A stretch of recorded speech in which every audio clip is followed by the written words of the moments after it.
파스 붙이고도 통증이 그대로라면 오늘 이 이야기는 꼭 끝까지 들어주셔야 합니다. 지금까지 붙여온 자리가 거의 다 틀렸을 가능성이 큽니다. 요즘 발바닥 파스가 대세여서 따라 붙였는데 이상하게 무릎은 더 쑤시기고 허리는 그대로고 손목은 아침마다 더 뻣뻣해진다는 분들 정말 많습니다.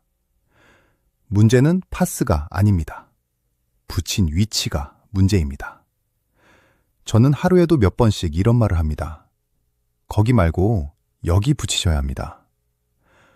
허리 아프다고 가운데 뼈 위에 붙이고, 무릎 아프다고 앞에 동그란 뼈 위에 붙이고, 손목 아프다고 딱 튀어나온 데에 붙이면서 파스가 안 듣는다고 말하는 분들 솔직히 너무 많습니다. 같은 파스를 써도 어떤 분은 시원하다고 하고 어떤 분은 돈 아깝다고 하는 이유는 딱 하나입니다. 흡수가 되는 자리에 붙였느냐, 안 되는 자리에 붙였느냐, 그 차이입니다.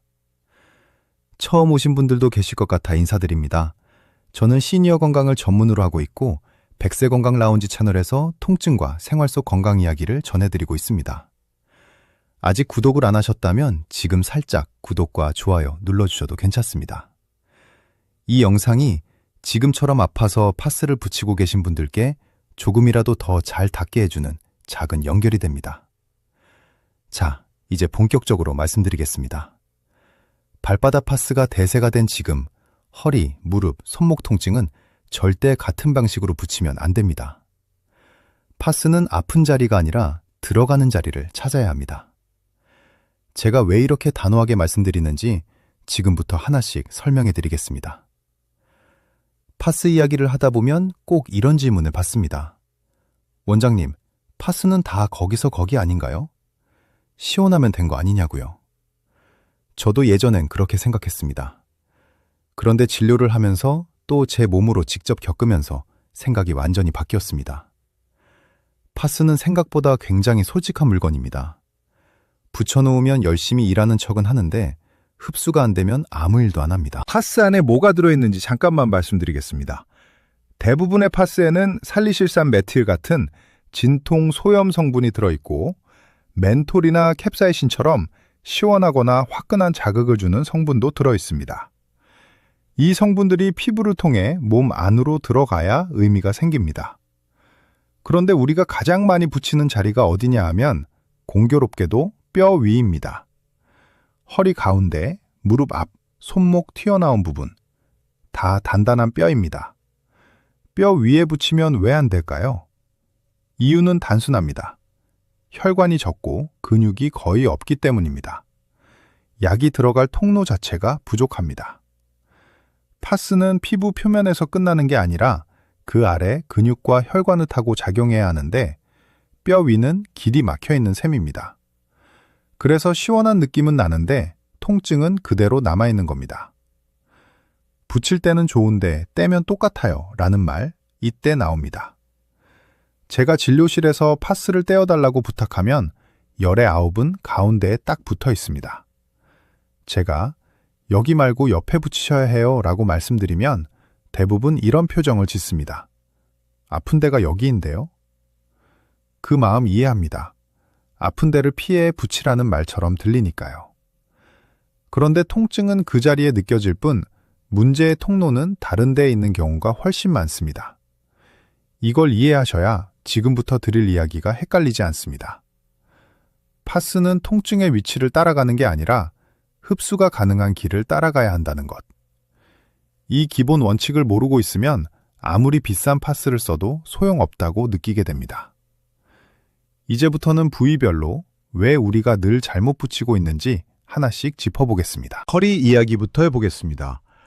허리가 아프다고 하면 대부분 반사적으로 손이 가는 자리가 있습니다. 딱 만져보면 튀어나온 척추뼈, 그 한가운데입니다. 저도 예전에는 거기에 정확히 맞춰 파스를 붙였습니다. 아픈데 정확히 붙였으니까 이제 괜찮겠지 하고요. 그런데 진료실에서 수많은 허리 통증 환자들을 보다 보니 공통된 장면이 하나 떠오르기 시작했습니다. 파스는 늘 정중앙에 붙어 있는데 통증은 그대로라는 점입니다. 허리 중앙은 단단한 뼈입니다. 피부 아래에 바로 척추뼈가 있고 그 주변에는 약이 스며들 공간이 거의 없습니다. 흡수의 관점에서 보면 가장 불리한 자리입니다. 반대로 허리 통증의 원인이 되는 곳은 대부분 척추 옆을 따라 길게 이어진 근육입니다. 오래 앉아 있거나 허리를 많이 쓰거나 자세가 무너지면 이 근육들이 먼저 굳고 긴장합니다. 통증은 중앙에서 느껴지는데 실제 문제는 양옆에서 생기는 경우가 훨씬 많습니다. 그래서 저는 환자분들께 늘 같은 설명을 드립니다. 가운데는 비워두시고 뼈를 기준으로 양쪽에 붙이세요. 처음에는 다들 의아해합니다. 아픈 데를 피해 붙이라니 말이 안 된다는 표정입니다. 그런데 그렇게 붙이고 다시 오신 분들 반응이 거의 같습니다. 원장님, 이번엔 좀 다르네요. 같은 파스인데 느낌이 다르다는 겁니다. 이유는 단순합니다. 근육이 있는 곳에는 혈관이 있고 혈관이 있는 곳에 약이 들어갑니다. 허리 중앙에 붙였을 때는 시원함만 잠깐 느끼고 끝났다면 양옆에 붙였을 때는 그 시원함이 깊게 들어옵니다. 뻐근함이 풀리는 느낌, 묵직함이 덜해지는 느낌을 받습니다. 이 차이를 한 번만 느껴보시면 다시는 가운데에 붙이기 어려워집니다. 허리 통증에서 파스가 전혀 안 듣는다고 느꼈던 분들, 사실은 허리가 아니라 자리를 잘못 선택해왔던 것일 가능성이 큽니다. 이 원칙은 다른 부위에서도 그대로 적용됩니다. 다음은 손목 이야기입니다. 손목이 아프다고 하면 대부분 이렇게 말합니다. 원장님, 여기요 하면서 손목 위쪽, 튀어나온 뼈 바로 위를 가리킵니다. 그리고 그 자리에 정확하게 파스를 붙여옵니다. 저도 예전에 컴퓨터를 오래 쓰고 나면 똑같이 그 자리에 붙였습니다. 가장 아픈 느낌이 드는 곳이니까요. 그런데 손목 통증도 허리와 마찬가지로 느껴지는 자리와 문제의 자리가 다른 경우가 아주 많습니다. 손목 위쪽은 생각보다 뼈 비중이 큽니다. 피부 바로 아래에 단단한 구조물이 있고 약이 스며들 수 있는 공간이 넉넉하지 않습니다. 반대로 손목을 움직이는 근육들은 손목보다 위쪽 그리고 안쪽에 더 많이 몰려 있습니다. 그래서 손목을 쓰면 아픈 느낌은 위에서 나지만 실제로 과부하가 걸리는 곳은 근육이 이어지는 라인입니다. 이걸 모르고 손목 윗면에만 파스를 붙이면 시원한 느낌은 나는데 통증은 그대로 남습니다. 제가 자주 드리는 말이 있습니다. 손목이 아플수록 손목을 피해 붙여보세요. 처음 들으면 이상하게 들립니다. 그런데 손목 안쪽 혹은 손목에서 조금 위로 올라간 근육 쪽에 붙이면 반응이 다릅니다. 어떤 분들은 거기가 더 시원하다고 말하고 어떤 분들은 안쪽이 더 깊게 풀리는 느낌이라고 표현합니다. 이게 바로 흡수의 차이입니다. 특히 스마트폰이나 마우스를 많이 쓰는 분들, 집안일로 손을 많이 쓰는 분들은 손목 통증이 반복됩니다. 그럴 때마다 튀어나온 뼈 위에 파스를 하나씩 붙였다 떼었다 하면서 이제 파스도 안 듣네 라고 말하게 됩니다. 하지만 그건 파스의 한계라기보다 붙이는 위치의 문제의 가능성이 큽니다. 손목 통증에서 파스가 효과 없다고 느꼈던 분들, 다음엔 손목 안쪽이나 위쪽 근육을 한번 떠올려 보시기 바랍니다. 이 원칙은 무릎 통증에도 적용이 됩니다. 무릎 통증 이야기를 하면 더 익숙한 장면이 떠오릅니다. 무릎이 아프다고 오신 분들 열의 9은 동그란 무릎 앞뼈 한가운데에 파스를 정확하게 붙이고 계십니다. 슬개골이라고 부르는 그 자리입니다. 아픈 느낌이 가장 또렷하니까요. 저도 계단 오르내리다 무릎이 시큰할 때 아무 생각 없이 그 자리에 붙였던 기억이 있습니다. 그런데 무릎 통증도 파스를 붙이기엔 가장 불리한 자리가 바로 그 앞쪽 뼈입니다. 슬개골은 단단한 뼈입니다. 피부 바로 아래에 뼈가 있고 약이 스며들어갈 여지가 거의 없습니다. 그래서 무릎 앞에 파스를 붙이면 시원하긴 한데 걷거나 일어날 때의 통증은 크게 달라지지 않습니다. 붙이고 있을 땐 괜찮은데 움직이면 다시 아파요 라는 말이 여기서 나옵니다. 무릎 통증의 실제 원인은 대부분 무릎을 지탱하는 양옆 근육과 뒤쪽 구조에 있습니다. 그래서 저는 무릎이 아프다고 하면 이렇게 말씀드립니다. 앞은 비워두시고 옆이나 뒤를 생각해 보세요. 무릎 양옆에는 근육과 혈관이 지나가고 오금이라고 부르는 무릎 뒤쪽은 흡수가 특히 잘 되는 자리입니다. 처음엔 다들 의아해합니다. 아픈 데는 아픈데요? 라고요. 하지만 그렇게 붙이고 다시 오신 분들 중 상당수가 이번엔 확실히 다르다고 말씀하십니다. 무릎 통증이 오래된 분일수록 파스를 붙이는 자리가 고정되어 있는 경우가 많습니다. 늘 같은 자리에 붙이다 보니 효과가 없는 것 같고 결국 파스 자체를 믿지 않게 됩니다. 하지만 무릎도 허리와 손목처럼 자리를 바꾸는 순간 체감이 달라질 수 있는 부위입니다. 무릎 앞에만 붙여왔던 분들이라면 다음번에는 양옆이나 오금을 한번 떠올려 보셔도 좋겠습니다. 무릎 이야기를 하였으니 이젠 목과 어깨를 말씀드릴게요. 목과 어깨, 특히 승모근 통증은 파스를 붙이는 장면만 봐도 어떤 분인지 짐작이 갑니다.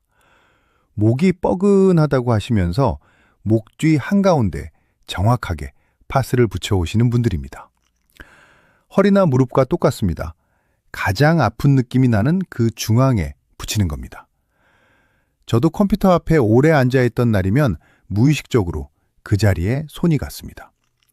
그런데 목 통증 역시 가운데는 파스를 붙이기 가장 좋은 자리가 아닙니다. 목 중앙에는 경추뼈가 있습니다. 피부 바로 아래에 단단한 뼈 구조가 자리 잡고 있어서 약이 스며들 여지가 많지 않습니다.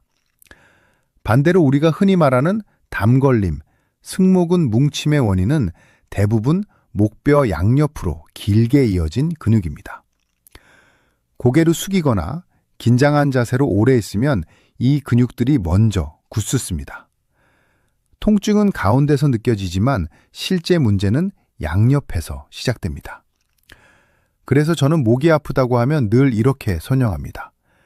가운데는 피하시고 뼈를 기준으로 양쪽에 붙이세요. 처음엔 생소하게 들립니다. 아픈 데를 비켜 붙이라는 말이니까요.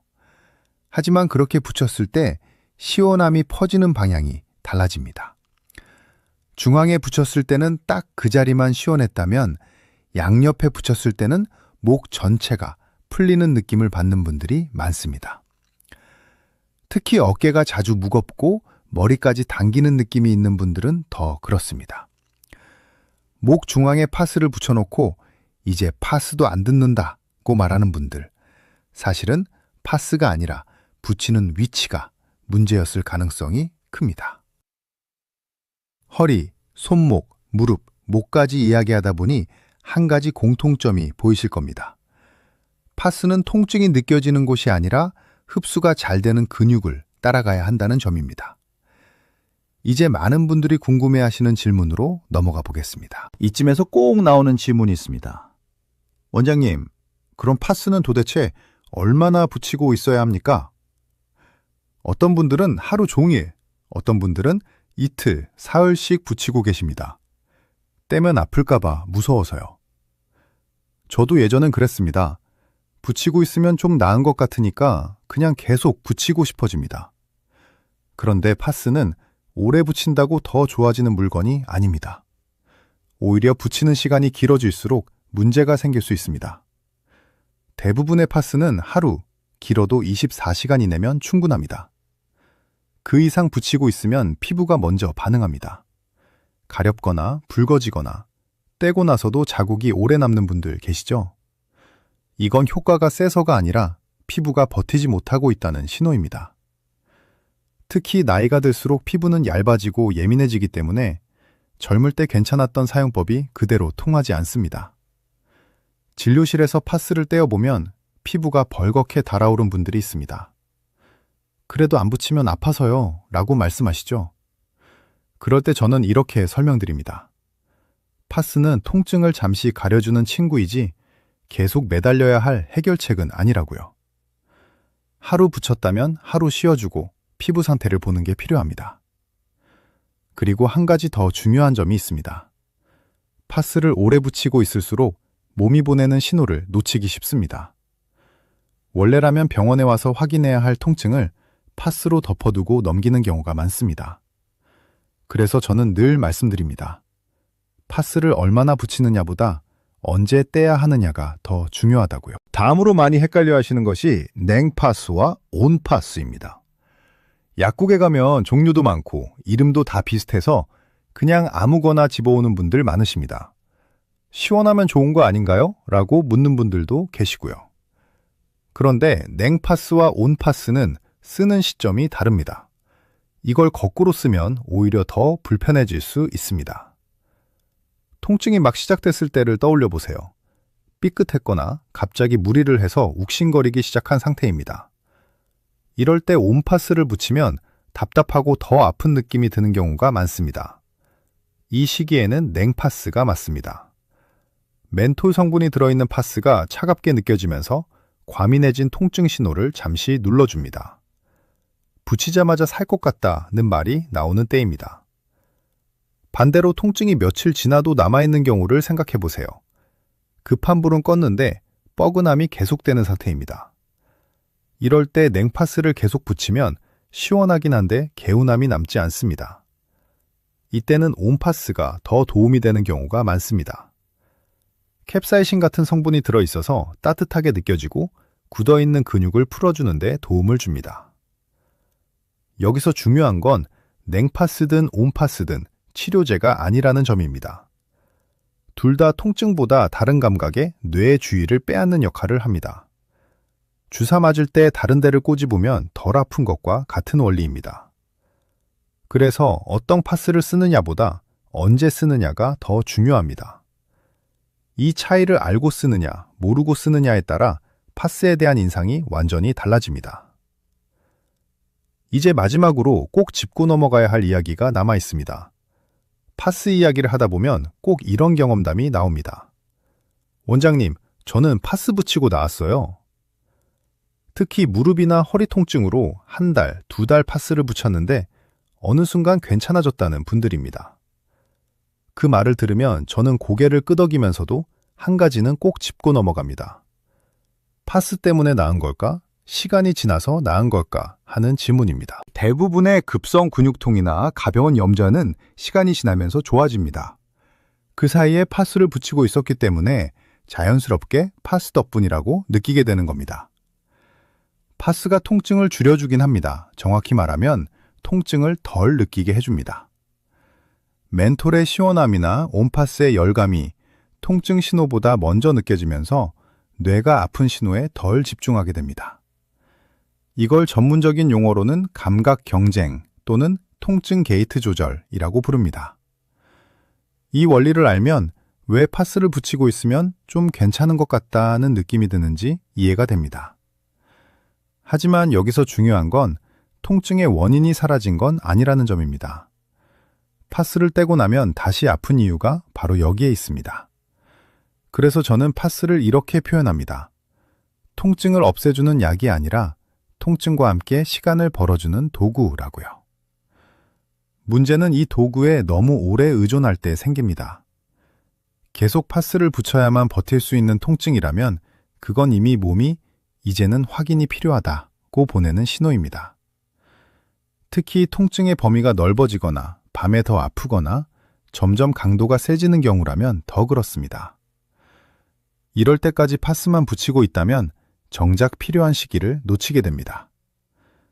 그래서 마지막으로 꼭 드리고 싶은 말이 있습니다. 파스는 도움을 주는 친구일 뿐 모든 문제를 해결해주는 존재는 아니라는 점입니다. 이제 오늘 이야기를 정리해 보겠습니다. 발바닥 파스가 유행하든 동전 파스가 화끈하든 결국 가장 중요한 건 어디에 붙이느냐였습니다.